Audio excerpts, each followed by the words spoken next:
Ramagundam open cast 2 ప్రాజెక్టులో మట్టి పిల్లలు కూలీ ఇద్దరు కార్మికుల మృతికి కారణమైన అధికారులపై క్రిమినల్ కేసులు నమోదు చేయాలని కార్మిక సంఘాల నాయకులు డిమాండ్ చేశారు.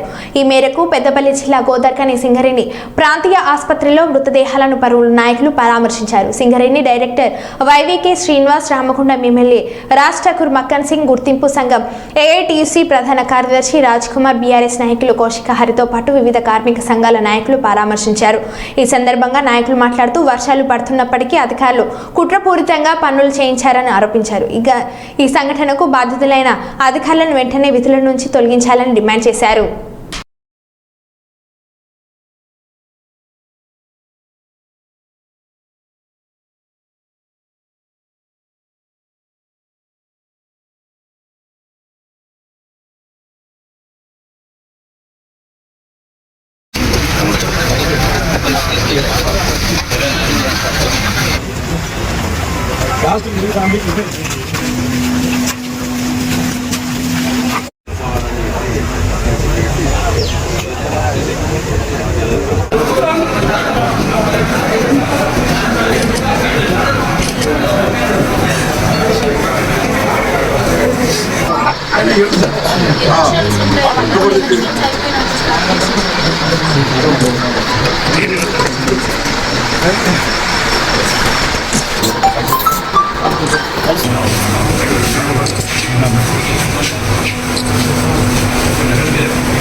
నేను ఈ ప్రాంత శాసనసభ్యుడిగా, ఈ ట్రేడ్ యూనియన్ లీడర్గా, సీనియర్ కాంగ్రెస్ పార్టీ లీడర్గా ఇవాళ కుటుంబానికి భరోసాగా ఉన్నాం.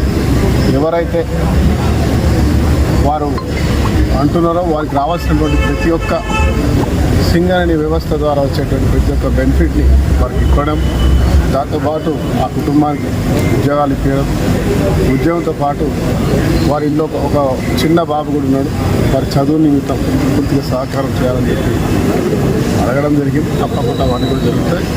దాంతోపాటు ఎవరైతే ఈ నిర్లక్ష్యానికి కారణమైన అధికారులు ఉన్నారో వారిపై తగిన చర్య తీసుకోవాలని చెప్పి బాధితుల కుటుంబాలు చెప్తా ఉన్నాయి. తప్పకుండా మేమందరం కూడా సంబంధిత సీఎండీ గారితో మాట్లాడి దానిపై పూర్తి పర్యవేక్షించి కఠినమైన చర్యలు తీసుకుంటాం. ఇంకా భవిష్యత్తులో మళ్ళీ ఇలాంటి దుర్ఘటన జరగకుండా జాగ్రత్తలు తీసుకోవాల్సిన అవసరం.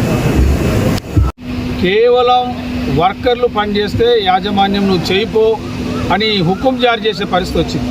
అంతేగాని వర్కింగ్ స్పాట్కు పోయి ఈరోజు ఈ పనిలో రక్షణ ఉందా లేదా అని చెప్పి చూసే అధికార యంత్రాంగం లేనట్టుగా ఈరోజు అక్కడ పనిచేస్తున్న వర్కర్లను కానీ లేకపోతే అక్కడ పనిచేస్తున్న టెక్నీషియన్లు మిగతా సూపర్వైజర్ కనుక్కోవడం జరిగింది.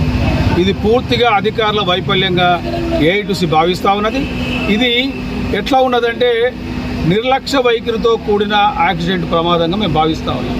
ఎందుకంటే ఈరోజు అక్కడ పనిచేస్తున్నప్పుడు అక్కడ డంపర్లు, డోజర్లు, షావల్స్ అని తిరుగుతూ ఉన్నప్పుడు నీకు అక్కడ పనిచేస్తున్నప్పుడు మట్టిని తీసిన మట్టిని వెడల్పుగా పోసుకునే బాధ్యత ఆడ ఉండి సూపర్వైజన్ చేసే అధికారులు ఉండాలా.